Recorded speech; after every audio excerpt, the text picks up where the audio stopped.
bayaankan oo ka soo baxay xafiiska gudoomiye ku-xigeenka labaad ee xisbiga talada Somaliland haya kulmiye oo nuqul ka mid ah uu soo gaadhay xafiiska warqabadka ee telefishinka Ariel ayaa waxa lagu yiri gudida fulinta ee xisbiga kulmiye markay ay darseen habdhaqanka khilaafsan siyaasadda iyo shuruucda xisbiga markay ay u cadaatay in si toos ah bareedad u joogteysatay khilaafka iyo koorimaashaha siyaasadda xisbiga iyo xukuumadda kulmiye markaad si bareedad u sameysay abaabul iyo kicin aad isku dayday inaad ka sameyso suuqyada iyo xarunta xisbiga labadaba markaad meel ka dhac joogta aad ku sameysay maamuuska xilkaad ka haysay xisbiga markii xilkaad haysay u isticmaashay si khaldan oo aad uga faa'iideysatay aragtidaada shakhsiga hadaba gudida fulinta ee xisbiga kulmiye markay ogaadeen in marar kala duwan ay si toosa ay kaagala hadleen hoggaanka xisbiga arrimahaad ku kacayso hase yeeshaad ka joogi weyday iyagoo raacaya qodobka 56 ee xeerka xisbiga kulmiye faqradiisa 2, 3 iyo 4 waxay go'aamiyeen laga bilaabo taariikhda oo maanta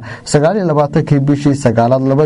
2018 in laga qaado xilkii iyo xubinnimadii golaha dhexe xisbiga kulmiye waxaana xilka gudoomiyaha golaha dhexe si ku meel gaar ah u sii haynayay baa lagu yiri bayaankaasi gudoomiye ku-xigeenka golaha dhexe xisbigaasi waxaana war-saxaafadeedkaasi ku saacana gudoomiye ku-xigeenka labaad ee xisbiga kulmiye mudane Axmed Cabdi Dheere dhinaca kalena Jaamac Ismaaciil Ciga Jaamac Shabeel gudoomiyihii golaha dhexe xisbiga talada Somaliland haya kulmiye oo xidhiidho kala duwan aan la sameynay ayaa sheegay in arintaasi hadda aanu ka jawaabaynin xilka qaadista Mustar Shabeel ayaa waxay ku soo beegmaysaa kadib dhawaan magaalada Hargeysa shir jaraa'id ay ku wada qabteen xilka qaadista Mustar Shabeel ayaa waxay ku soo beegmaysaa kadib dhawaan magaalada Hargeysa markay shir jaraa'id ay si wada jir ugu wada qabteen mas'uuliyiin ka tirsan saddexda xisbi qaran iyo gudida qareenada oo Jaamac Shabeel uu ka mid ahaa isla markaana ay si adag uga soo horjeesteen xeerka kufsiga oo dhawaan ansixiyeen golaha wakiilada madaxweynaha Somaliland oo dhaqan geliyay iyagoona xeerkaasi ku tilmaamay inuu ahaa gebi ahaanba mid ka soo horjeeda sharciyada islaamka intaasi kadibna waxa soo baxay khilaaf u dhaxeeya Jaamac Ismaaciil Ciga Jaamac Shabeel gudoomiyihii golaha dhexe xisbiga kulmiye mas'uuliyiinta ugu sarsareeyay xisbigaasi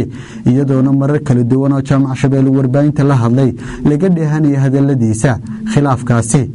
Cabdiraxmaan Abdullaahi Fantastic Ariel TV Hargeysa